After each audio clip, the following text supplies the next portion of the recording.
Alright gang, so today we are going to take apart the bottom of my garage door. The weather stripping on this thing, hopefully you can see this, it's gotten pretty frayed on the ends, and that allows critters, specifically mice and other things, and water, to be frank. Like when it rains really hard, I still get water in this garage based on this thing. So what I'm going to do is replace it. It's a pretty simple project. You need a replacement. Basically what this does is there's these little channels, and this will slide in where the other one was, right? See those T's on the end? And so what you're looking for is on the end, don't mind the mess in the garage there, I'm working on it, clean it up. Usually what will happen is you'll see a screw right on the end. If you can't see that screw, maybe it's bent over, push it up, you can find it. But that's really all that's holding this thing into place other than the channel. So all you have to do, see if I can back out here so you can see this. All I'm going to do is take this screw out. I'm going to do that with two hands once I get this done. Sorry, it's a little windy out here. So I'm going to take that screw out, and then essentially once I get this off, all this thing is going to do is slide down.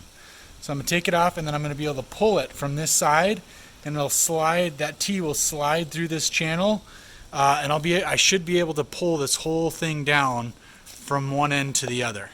So give me a second, I'll take this screw out and I'll show you what I'm talking about. Alright gang, so I got my screw out, and all I did was I put a little mark right where that screw hole is on my track with a permanent marker. That way when I put the new track in here, I know where that hole is. Otherwise you're not going to be able to see it very good. You're going to be guessing. Here's the screw that I took out, nothing major. And now, like I said, this whole thing is just going to slide in this track. So I'm going to give it a little tug, and you should be able to see it slide.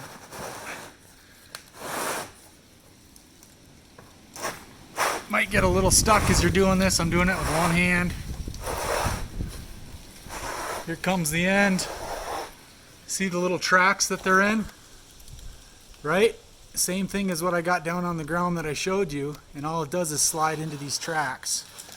Really easy to do this. Ta-da! Old one's out. Okay, here it is. Throw that on the ground, don't need that. And now what I can do is I can just curl up that other one, and just like I pulled the old one out, I'll be able to slide that new one in. Maybe take a brush, clean some of this stuff out. Like I said, we'll slide that other one back in, and then there's that hole that we're gonna, can I get it? There we go.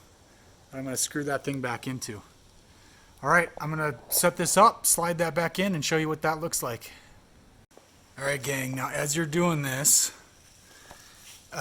sliding the new one in is gonna be significantly harder than getting that old one out, trust me.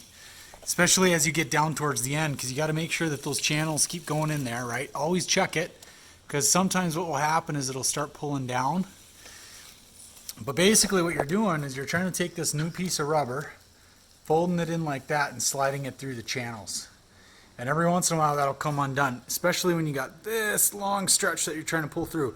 And this is only a single garage, guys, too. So you do this on a double, you got an extra long stretch. The ideal situation for this is you're working with a friend, okay? Your spouse, significant other, friend, buddy, kid, whatever you got laying around, bring them into the garage with you, have them hold one end and kind of feed it in like this while you're yanking on the other side. This will go so much easier. I'm trying to do this by myself, so again, fortunately, I just got a single garage stall that I'm worried about. Takes a little finesse, but I'm getting it.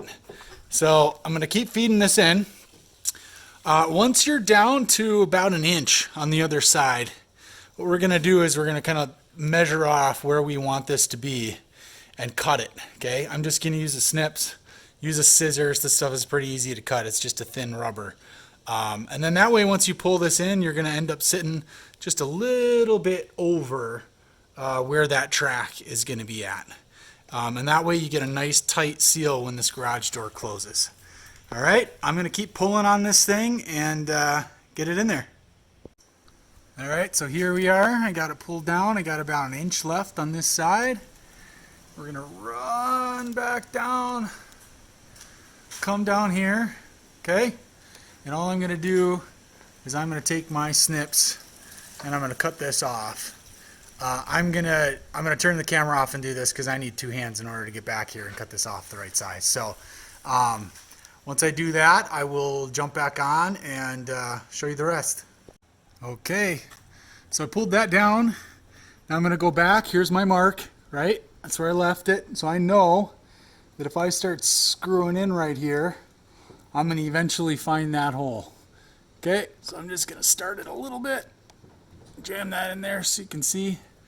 Okay, and so now again, if I didn't have that mark, you'd be guessing, and all you're going to end up doing is putting holes in your rubber where they don't belong, and then ultimately you're just sort of compromising the whole thing again. But now that that's done, clean all the way down, nice brand new. Look, it goes right to the edge, perfectly cut, and that's going to seal everything out. So that'll do it for this project. Again, remember to subscribe, like the video if it helped you out, and send it to your friends. All right, thanks a lot. We'll see you on the next one.